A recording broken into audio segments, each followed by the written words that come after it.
Breaking: Putin just handed Britain a 72-hour deadline, and what he's demanding could force the UK to choose between betraying its allies or facing direct conflict with a nuclear power.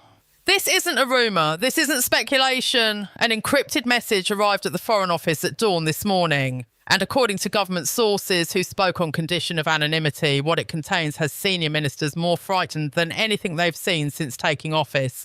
Here's what's happening right now while you're watching this. Emergency meetings started before most of London woke up. Intelligence chiefs cancelled their scheduled briefings and rushed to Downing Street. Military commanders got urgent calls. And Keir Starmer's government went into full crisis mode, the kind usually saved for terrorist attacks or active military threats on British soil.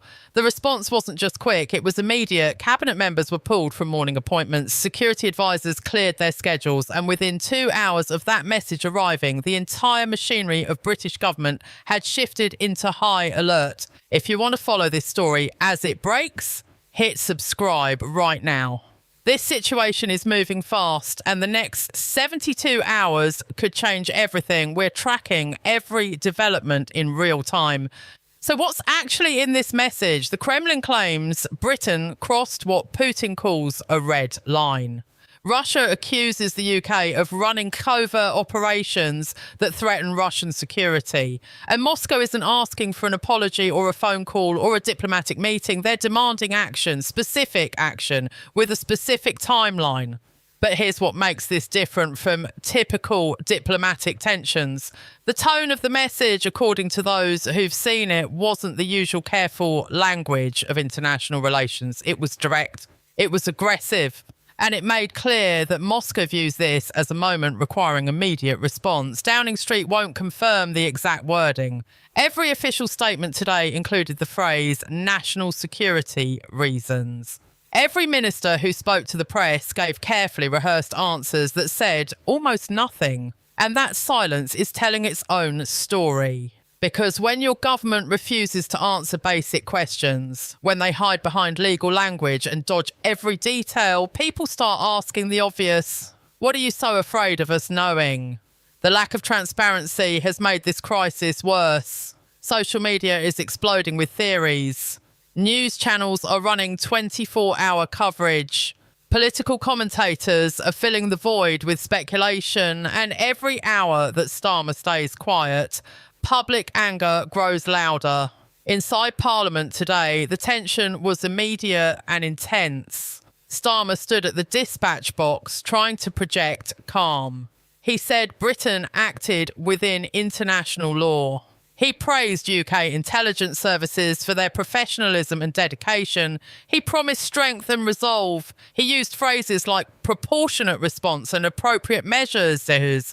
But members of Parliament weren't buying it. Not even close. Conservative MPs demanded full disclosure. They accused the Prime Minister of hiding the truth while the nation faces a genuine threat. One backbencher stood and asked directly, if Britain has nothing to hide, why won't the Prime Minister share what Russia actually said? The question got loud applause from opposition benches. Reform UK went further. They claimed the government had provoked a nuclear power without any real plan for what comes next. They demanded emergency debates. They called for intelligence committees to review what happened. They accused Starmer of playing politics with national security. Even Labour's own members looked uncomfortable. They shifted in their seats. They exchanged worried glances. Some took notes but said nothing. The usual party loyalty seemed strained by the weight of what they weren't being told. And the question that kept cutting through all the noise was this: what's in that message that you won't show us? Starmer gave no new information. He repeated the same lines he'd already used in earlier statements. He thanked MPs for their questions. He promised ongoing briefings, but he offered nothing concrete, nothing that could actually answer what Parliament wanted to know. And when the session ended, MPs left more frustrated than when they walked in. The chamber emptied slowly, with small groups gathering in corridors to share their concerns privately. But here's where this gets truly dangerous. Multiple sources, speaking anonymously because they're not authorised to discuss classified intelligence, claim Putin's warning has a hidden second section. Something Downing Street hasn't told Parliament, something they definitely haven't told the public. According to these sources, Russia isn't just complaining about UK intelligence operations or border incidents or cyber activity. They're making a specific demand, a demand that could break Western unity and weaken NATO's entire Eastern defence strategy. Moscow allegedly wants Britain to pull active support from a key Eastern European ally. The sources wouldn't name which country. But they made clear this isn't about reducing military aid or scaling back training missions. This is about full withdrawal, complete disengagement. If that's true, Starmer is trapped in an impossible position with no clean exit. Say yes, and Britain looks weak. Allies lose faith in London. Decades of defence partnerships start crumbling overnight. Every nation watching learns that threatening the UK gets results.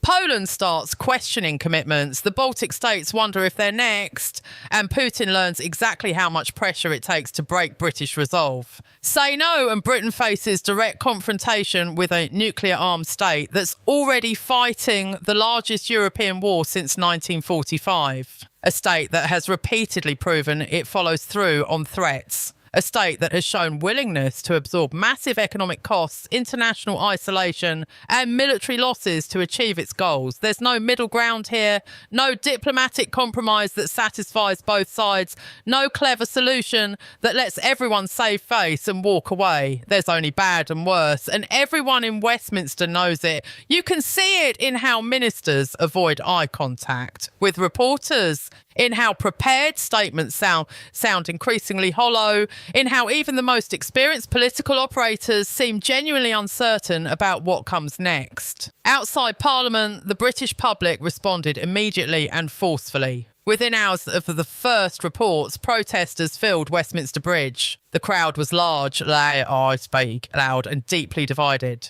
Some waved Union Jacks and demanded Britain stand strong against foreign threats.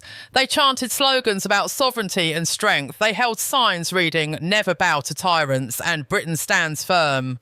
Others carried different signs demanding transparency, accusing the government of hiding the truth from the people who elected them. They wanted answers more than they wanted action. Their chants focused on accountability and honesty in government. The mood was tense. Police lines held as crowds pushed forward.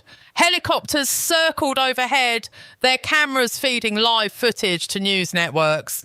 Journalists moved through the crowd, capturing interviews, reactions, arguments between protesters with different views. This wasn't staged political theatre. This was a country facing real uncertainty and a public that refuses to be kept in the dark, while their government makes decisions that affect everyone. By evening, protests spread to Manchester, Birmingham and Edinburgh. Smaller gatherings formed in Bristol, Leeds and Newcastle. The crisis wasn't just Westminster's problem anymore. It belonged to the whole country, and the whole country wanted answers. Then something unexpected happened.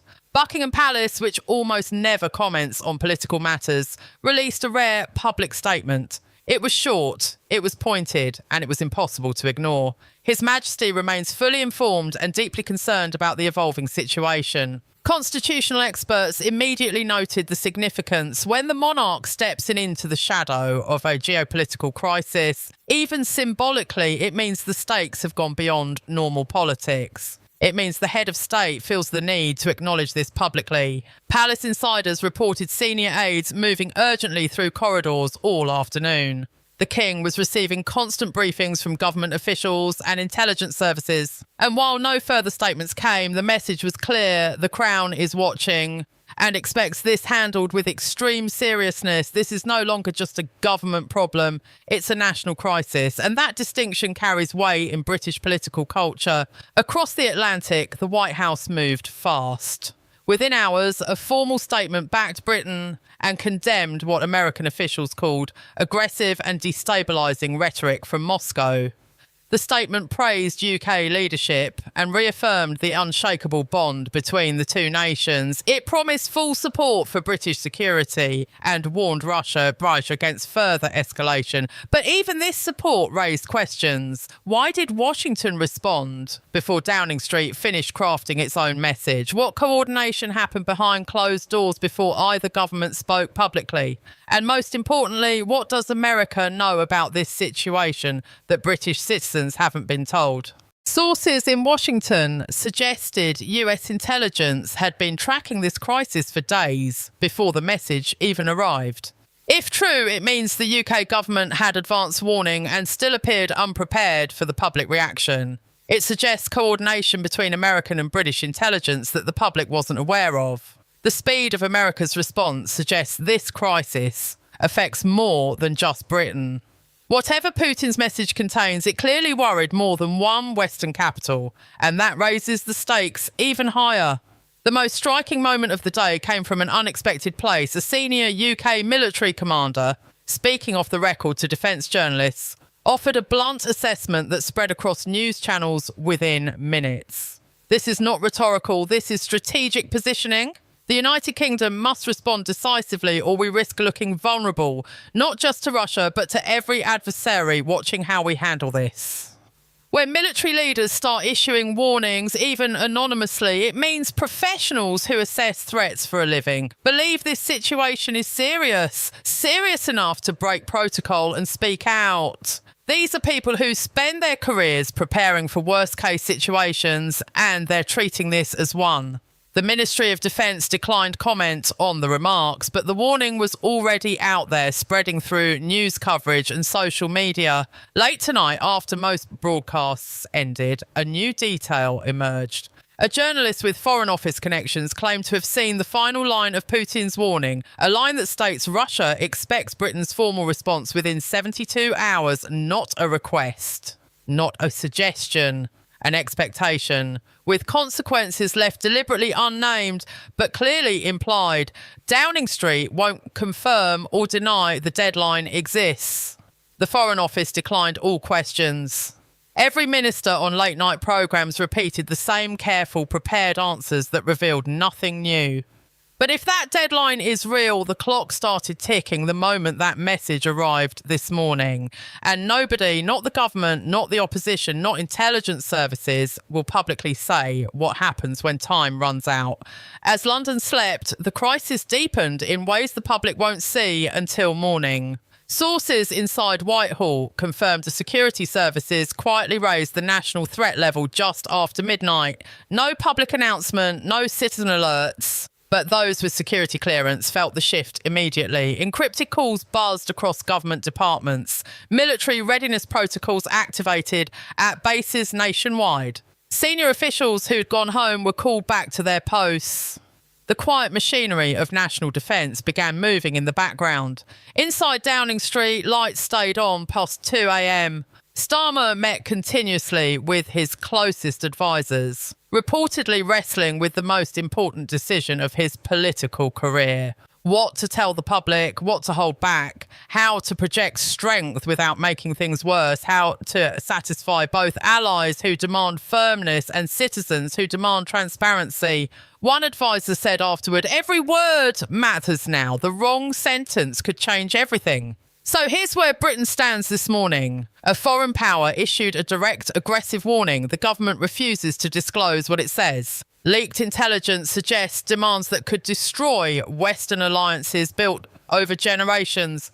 A deadline may be approaching with unknown consequences, and the British public is being asked to trust leaders who won't explain what's actually happening. This isn't normal diplomacy. This isn't routine international tension. This is a test of leadership, of transparency, of national resolve, and of whether Britain can hold steady when pressure comes from every direction at once. The question now isn't what Putin said in that message, it's what Keir Starmer will do about it. Will he stand firm and risk worse conflict? Will he negotiate and accept being called weak?